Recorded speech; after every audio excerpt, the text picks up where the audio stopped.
झूठ बेनकाब हो गया, सच फतेयाब हो गया। पाकिस्तान के मौक़िफ़ और बयानिए पर अक़वाम मुत्तहिदा ने भी अपनी मोहर सब्त कर दी है।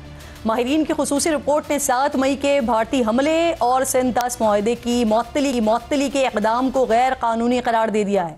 रिपोर्ट के मुताबिक भारत ने सिक्योरिटी काउंसिल को बताए बगैर पाकिस्तान के खिलाफ यकतरफा ताकत का इस्तेमाल करके अक़वाम मुत्तहिदा के चार्टर की खिलाफ वर्जी की है। रिपोर्ट में जिम्मेदारों को कानून के मुताबिक सजा देने पर भी जोर दिया गया। अब सवाल यहाँ ये है कि क्या ये मुमकिन भी है, क्योंकि इसके जिम्मेदार तो सीधे सीधे भारतीय वजीर आज़म नरेंद्र मोदी हैं, जिन्होंने अपने सियासी मफाद के लिए खित्ते को आग में धकेला। एक और अहम खबर, 9 मई केस का एक और फैसला सामने आ गया है। लाहौर की इंसदादे दहशतगर्दी अदालत ने यास्मीन राशिद, एजाज चौधरी, मियां महमूद रशीद और उमर सरफराज टीमा को 10 साल कैद की सजा सुना दिया है। हस्बे रिवायत शाह महमूद कुरैशी को यहाँ भी क्लीन चिट देते हुए बाइज्जत बरी कर दिया गया है। अब सवाल यहाँ पर यह बनता है कि शाह महमूद कुरैशी की बरीयत उन्हें रिहाई भी दिलवा सकेगी। मलिक साहब, आपकी वक्त की बेहद शुक्रगुजार हूँ। जरा बात का आगाज़ सर यहीं से कर लेते हैं। आज जो रिपोर्ट आई पहलगाम हमले और ऑपरेशन संदूर पर, जो UN रिपोर्ट, जिसमें पाकिस्तान का मौक़िफ़ अल्हम्दुलिल्लाह फिर इसके ऊपर फतह की मोहर लग गई। भारत सबूत नहीं दे सका, सवालों के जवाब नहीं दे सका।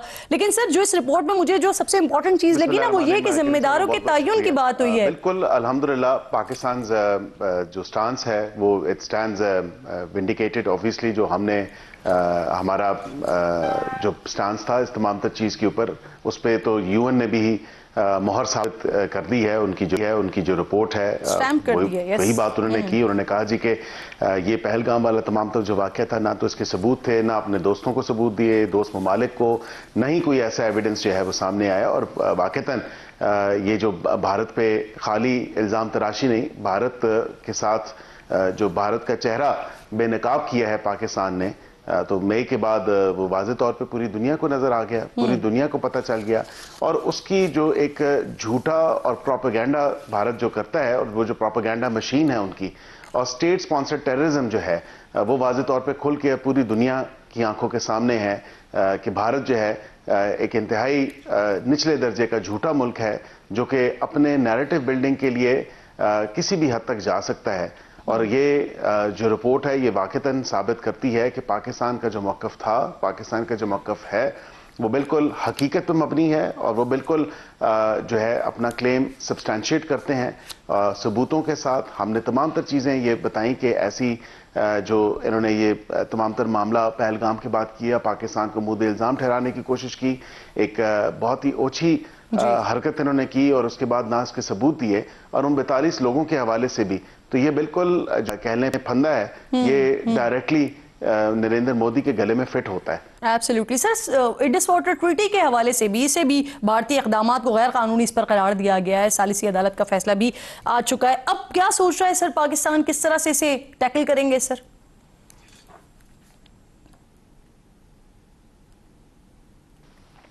देखिए, Pakistan firmly believes in a rule based order, और उसके साथ मल्टीलैटरल्स में हम बिलीव करते हैं। दीगर अब जो भी ममालिक हैं उन्होंने तो ये देख लिया कि ये तमाम तर जो सिलसिला सिंतास मुआहदे के हवाले से है, जिसको गैर कानूनी तौर पे जो भारत ने होल्डिंग एंड अबेयंस या सस्पेंड किया हुआ है, जो भी उसको नाम दे लें, हमने तो बिल्कुल वो पूरी जंग लड़ी। इवन आपको याद होगा परमानेंट कोर्ट ऑफ आर्बिट्रेशन, वहाँ पे भी जो एक मिसलेनियस एप्लीकेशन थी, वहाँ से भी फैसला आया। उन्होंने कहा ये वायलेशन है उस ट्रीटी की, कि आपने उसको जो है कैंसिल करने की कोशिश की, या सस्पेंड करने की कोशिश की, या उसको अबेंस में आपने होल्ड किया हुआ है।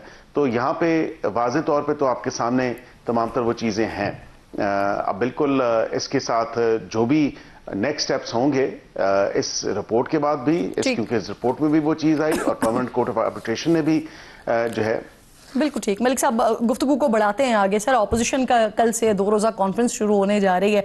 पिछली दफ़ा तो होटल में कर रहे थे, आप लोगों ने रोक दिया था, इस बार वो KP हाउस में कर रहे हैं। तो पहले तो ये कि कल तो कोई रुकावट नहीं खड़ी की जाएगी, और इसी का ज़िमनी सवाल ये कि अगर वहाँ से किसी एहतजाजी तहरीक वगैरह का आगाज़ होने का ऐलान होता है तो फिर कैसे टैकल करेंगे? इसकी आपने काउंटर स्ट्रैटेजी बनाई हुई है? बिल्कुल, अगर कोई ये समझता है कि वो जलाओ घराओ इंतशार फैलाने या धरनों की सियासत को फ़रोग देगा, तो उनके साथ तो आईनी हाथों से निपटा जाएगा। और ये वाज़े एक पॉलिसी है, और वाज़े तौर पे हमने इस चीज़ का बिल्कुल उनको बताया है कि अगर बगैर किसी दरख्वास्त के, बगैर किसी इजाज़त के अगर आप किसी किस्म का जो है एहतजाज जिसकी इजाज़त नहीं है कि आप गैर कानूनी तरीके से ना कोई आप दरख्वास्त दें, ना कोई आप इजाज़त लें, और जिधर आपका दिल करे, जब आपका मन करे, आप वहाँ पे धरना भी दें, वहाँ पे इंतशार भी फैलाने की कोशिश करें, तो ये ऐसे नहीं हो सकता।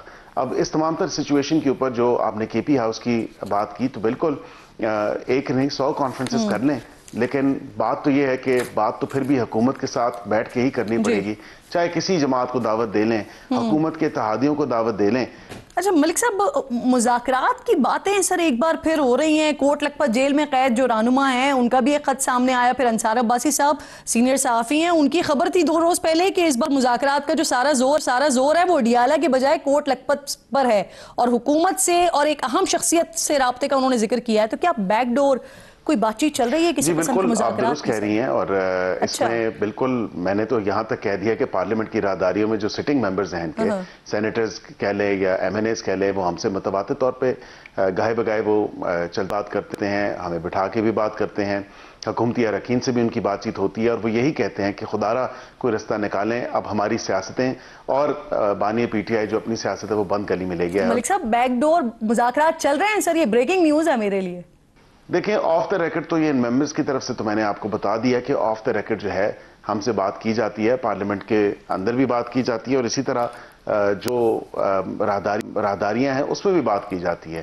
तो कहने का मकसद तो यही है कि बिल्कुल सब चाहते हैं कि बातचीत का बाब जो है वो खुले, जो बातचीत का रास्ता है वो हमवार होना चाहिए, और इसी हवाले से स्पीकर ने भी, वजीर आजम ने भी, और गाहे बगाए हमने मुतअद्दिद दफा इनको हमने मुज़ाकरात की दावत दी, और आखिरी दफा तो स्पीकर साहब ने दी।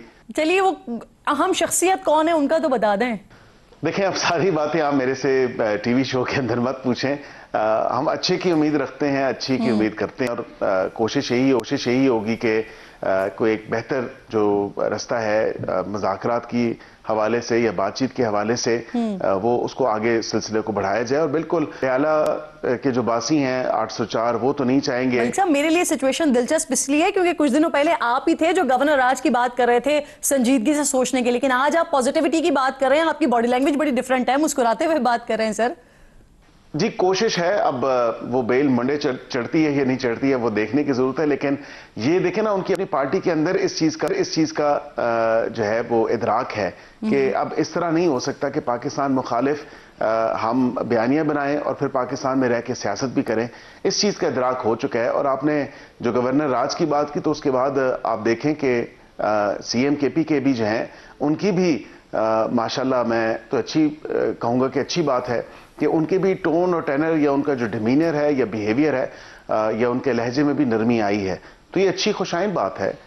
वो बिल्कुल वफाक के साथ जो है जिन इश्यूज पे तावन करना चाहिए बिल्कुल वो कर भी रहे हैं, और नजर को काउंटर टेररिज्म के हवाले से, दीगर चीजों के हवाले से। अच्छा मलिक साहब, क्या इसमें भी सदाकत है कि आप खान साहब से ज्यादा शाह महमूद कुरैशी साहब को ज्यादा मौजू समझते हैं मुज़ाकरात के लिए, और फिर ये जो आज उनकी बरियत हुई है ये भी फिर कैसे सिलसिले की एक कड़ी है सर? देखें, इसकी बरियत के हवाले से तो देखें उसका कोई कनेक्शन या कोई लिंक नहीं बनता, लेकिन मैं समझता हूं कि वो बिल्कुल पार्टी के सीनियर वाइस प्रेसिडेंट हैं और बिल्कुल अच्छी मौजू शख्सियत हैं। और ये जो लोग कोट लखपत में हैं वो भी यही चीज को रिकग्नाइज करते हैं कि बातचीत से ही तमाम तर मामला जो हैं वो हल नहीं हो सकता कि आप तसादम का रास्ता अख्तियार करें। एक और सवाल मलिक साहब, ये कि फैज हमीद की सजा से पहले तक आप तमाम लोग कहा करते थे कि 9 मई का जो मास्टरमाइंड है वो इमरान खान है, लेकिन अब सर मुबैना तौर पर आप लोगों की तरफ से ये कहा जा रहा है कि वो मास्टरमाइंड जो है वो फैज हमीद है। तो सर क्या कोई सबूत वगैरह सामने आया है या इदारे की तरफ से आप लोगों को बताया गया है कि स्टांस तब्दील हो गया है?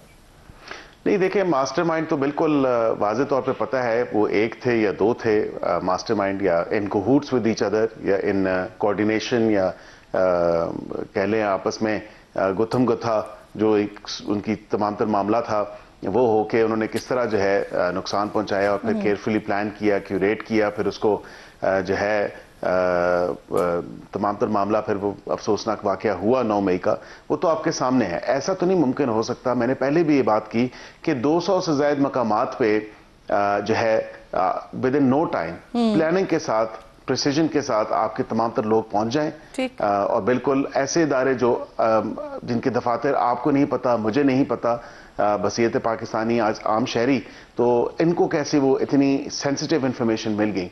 तो कहने का मकसद यही है इस तमाम तर मामले के ऊपर कि इदारा भी इस चीज़ को इन्वेस्टिगेट कर रहा है, वो देख रहा है, एविडेंस की बेस पे बात होगी और बिल्कुल कोई एविडेंस उनके सामने हुआ तो बिल्कुल इदारा जो है वो करेगा। हुकूमत के एंड से जो केसेस हैं वो 9 मई के, वो बिल्कुल जो प्रोसिक्यूशन है उसको कर रही है। सही मलिक साहब, क्योंकि आप स्टेट मिनिस्टर हैं सर, कानून को बहुत अच्छे तरीके से जानते हैं, इसीलिए मैं ये सवाल आपसे करने लगी हूँ। जस्टिस तारिक जहांगीरी के हवाले से कल फैसला आया, फिर रात में बाजाब्ता तौर पर उनको डिनोटिफाई भी कर दिया गया, लेकिन सर आइन के मुताबिक जज को सिर्फ सुप्रीम जुडिशल काउंसिल ही हटा सकता है ना सर, क्या कहेंगे? आप दुरुस्त कह रही हैं। मैंने एक टीवी शो पे, बल्कि 2-3 टीवी शोज पे ये बात की कि जो आइन के अंदर तरीकाकार दर्ज है वो यही है 209, लेकिन ये केस ऑफ फर्स्ट इंप्रेशन है।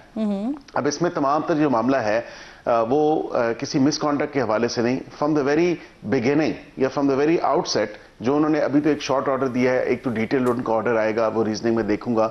इस शॉर्ट ऑर्डर में तो उन्होंने कहा कि हमने एम्पल अपॉर्चुनिटी दी है और तमाम तर मामला, और क्योंकि वो वॉइड एब इनिशो जो एक लीगल लैंग्वेज में हम कहते हैं कि फ्रॉम द स्टार्टिंग जो है वो, क्योंकि उनकी डिग्री के ऊपर जो अनॉमलीज थी वो थी, तो इसलिए वकालत, तो फिर उसके बाद बसीयत जज, ये देखें ना एक सारी चीजें, ये एक चेंज जो है वो कनेक्टेड है।